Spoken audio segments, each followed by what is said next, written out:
Welcome to Dark Sorcery. I'm Alfredo Martinez, and I have with me the one and only Anton Mastroianni. How you doing, Anton? I'm good, brother. How are you? I'm doing great, and it's good to be here to have a little chat with you. Uh, he is the owner of the channel Cult of Belial, and he also has a Facebook group, and they're just growing immensely. I recommend you guys check that out. We'll go and get into that later. But first, let's go ahead and start out, Anton. Tell us a little bit about how your magical journey began and what got you into the occult, where you are today. Well, I believe it was around the age of 18, 17. That's when I had my first spiritual awakening. Um, I didn't even know what was happening at the start. I would see synchronicities of people and friend groups and all around me, basically. And I had a little nickname called it for synchronicities called, we called it loop, because it would loop around and you'd see similarities in situations. But slowly it went from that to being guided by spirits, mainly Lucifer, to being shown how the world really is run and sort of the direction it's going in, which is where it's led up now. So as I'm having this sort of intense spiritual awakening, I was struggling with determining if this is real or not real. And I was sort of on the borderline of not coping with it. So that's when the spirits properly came forth, introduced themselves to me, and I started looking into the occult properly. I came across Michael W. Ford, and that was probably one of the first authors and occultists that actually got me very interested in this. And I started reading and studying from there, and I've gotten to where I am now. That's great. That's interesting. I myself am very familiar with Michael W. Ford's work and have a number of his books. What would you say is the book from him that helps you out the most? I would say it's the book of Akaharu Vampire Magic. That really helped excel my astral projection. Also helped me gain a bit of my health back as well with vampire magic. Yeah, I'd have to say my favorite book from him is Dragon of the Two Flames. I really like that. I like all the artwork in it. I've tried a number of the spells in the book, which work very, very, very well. Yeah, I'm a fan of his as well. Um, what would you say? Would you say that there's a big importance in making magic your own and not just going off of, what other people say word for word? I feel it's important because you're adding your own energy and infusing it into the spell. And when you do this, it's going to be more correspondent to your spiritual DNA. So it's most likely going to be more powerful. But that's not to say using spells from other systems, like, for example, a Sour Jar spell won't work or be powerful. It's just if you modify it and add your own special little touch to it, it will increase in power and be more compatible with your spiritual DNA, I reckon. Yeah, I think that some people underestimate how powerful they really can be. I think a lot of people tend to, put so much emphasis on what one person says or maybe a few people say, and they miss out a lot on developing themselves. You know what I mean? Even ascending themselves. I think that's kind of like a uh, blocking your growth to ascension. Wouldn't you agree?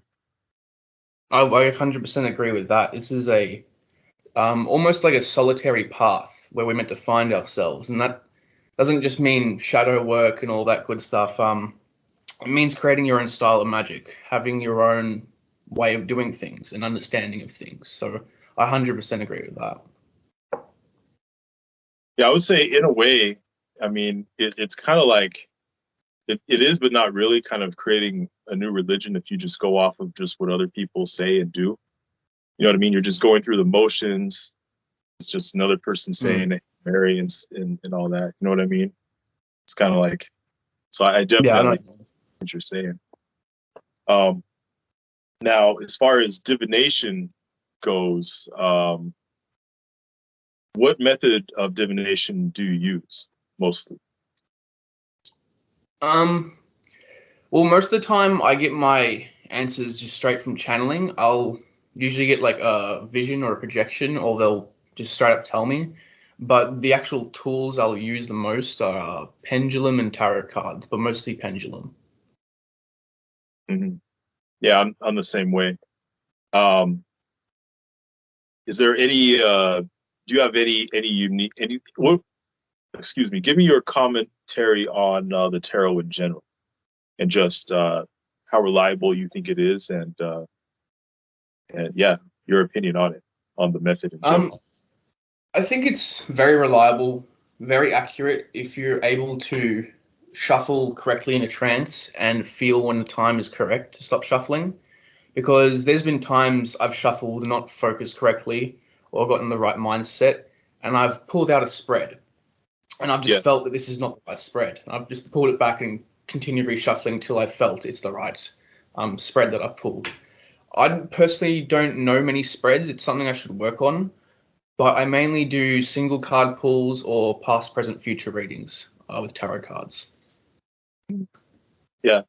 I mean, there's different spreads I'll do, but that's mostly what I'll do if I just need a quick answer to something.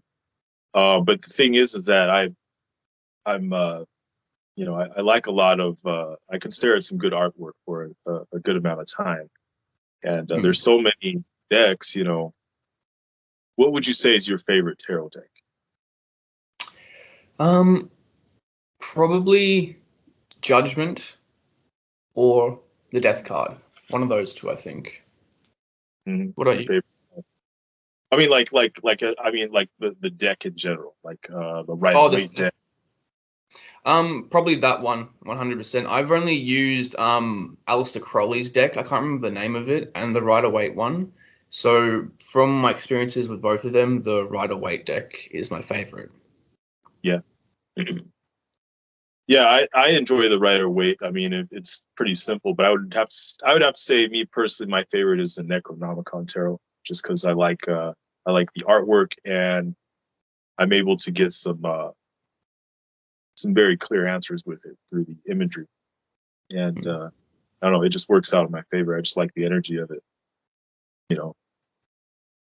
But you had mentioned specifically the Death card and the Devil card, and what appeals to you mostly about those two cards that stick out of the trumps? Um, the things that's the actual artwork that sticks out for me. I mean, Or, because when I had asked, we had started talking about the tarot earlier. You had mentioned the Death card, and then you had mentioned the Devil card specifically.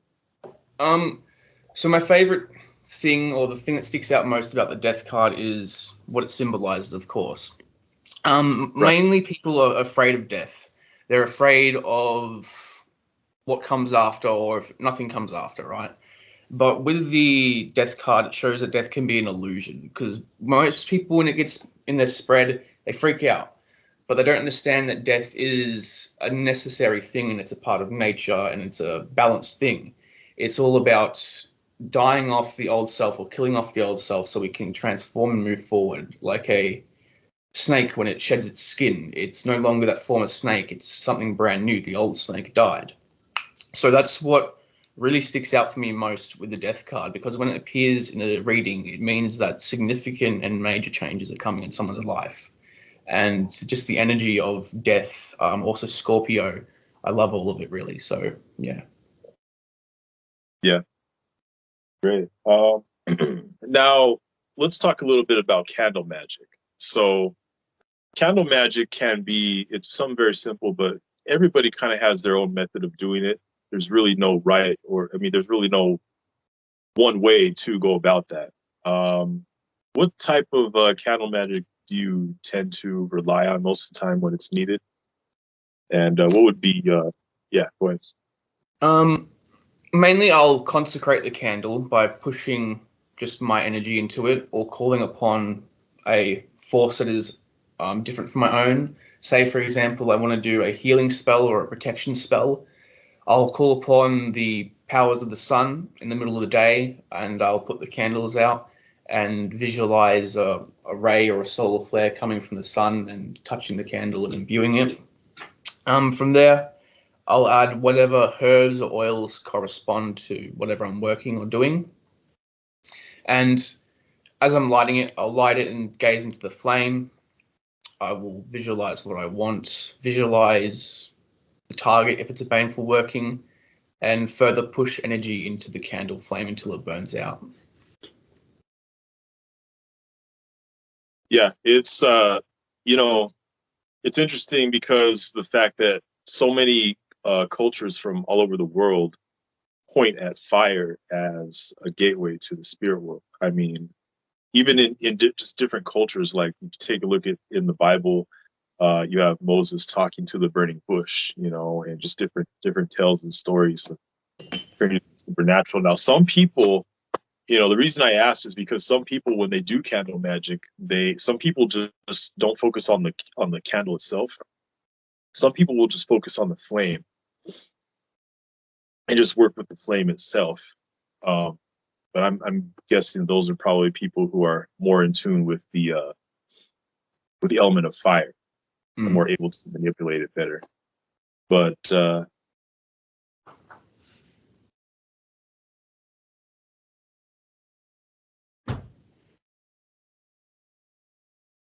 okay, and what would you say is the crystal that you work with most, and why? It's definitely going to be quartz crystal because that's the most common crystal that I can get, and it's the one I actually have the most. I use it in all my workings pretty much to amplify and boost whatever I'm doing. I'll push energy into them, or I'll make grids with them around the spell, like an inverted pentagram or a pentagram, sort of stuff like that. Okay, all right. Do you prefer working with high or low magic? I like working with both because they're both equally powerful and valid. But sometimes I do prefer low magic because it's a lot less to set up and you don't have to go through a whole ceremony, so it's a lot more practical. Yeah, I'm with you on that. Yeah. Low magic for me, I mean, we could do both, but it's just what I prefer.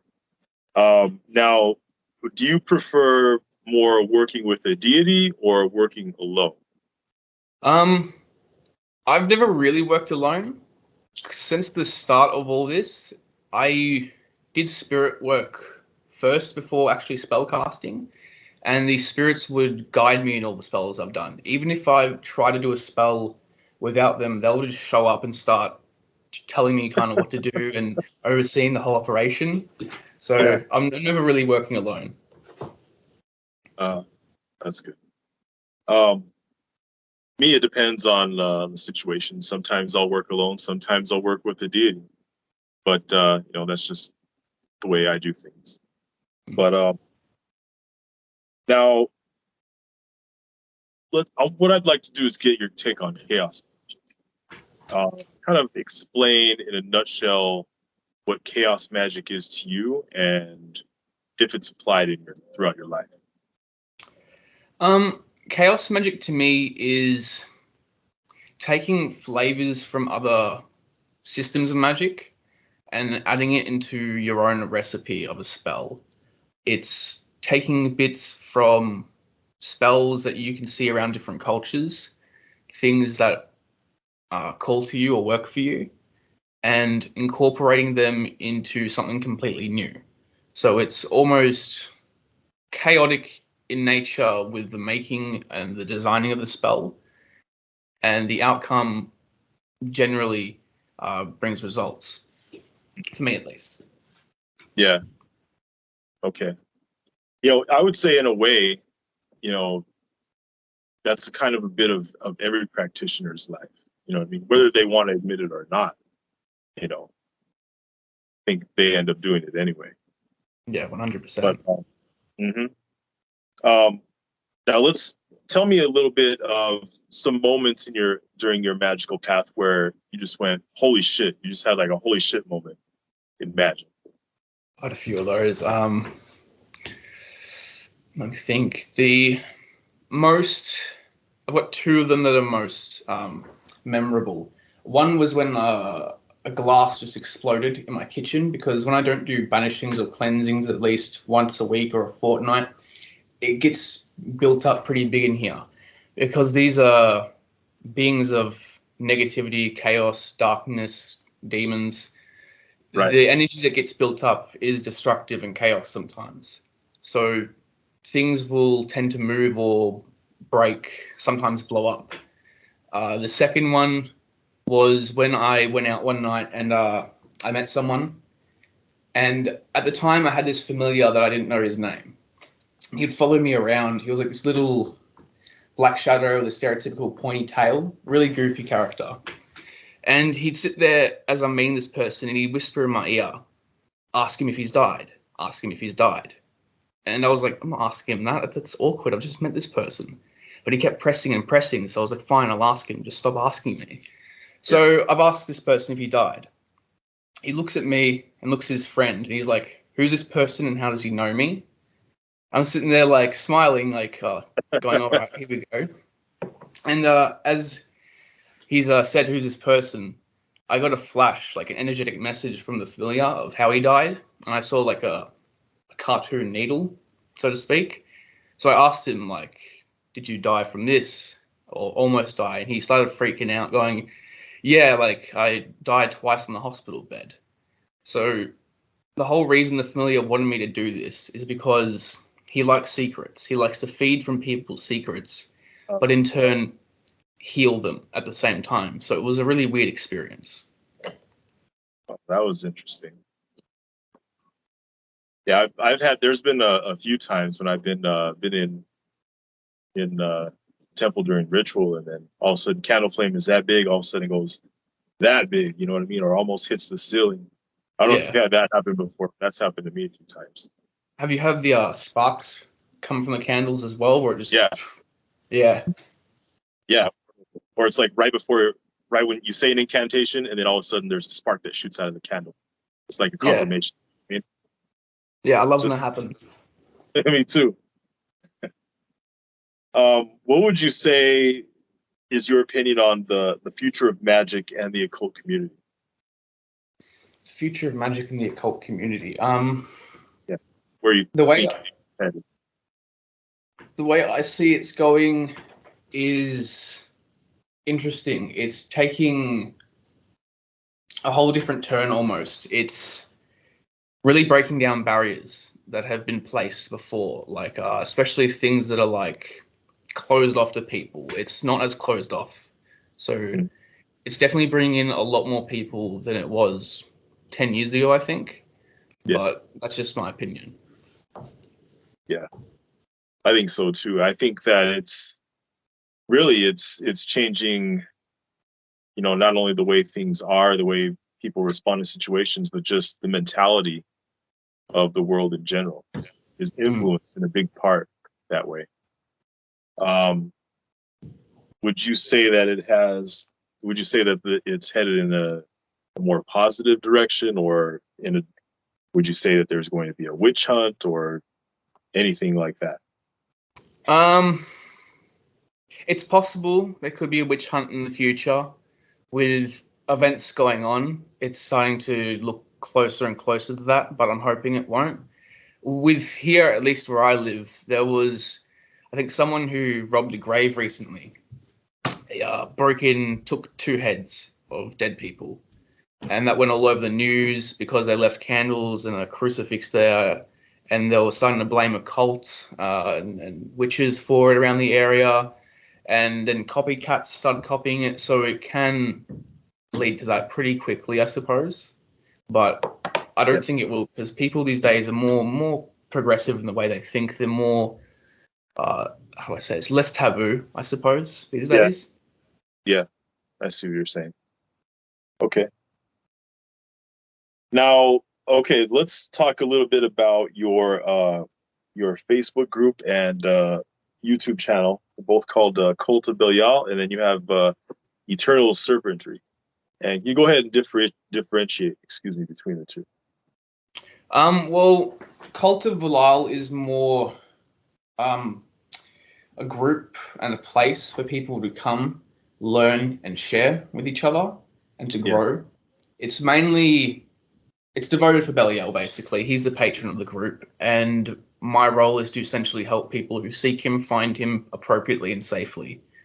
Um, with Eternal Serpentary, that's more my own. I will share whatever I feel that needs to be shared or that I want to share.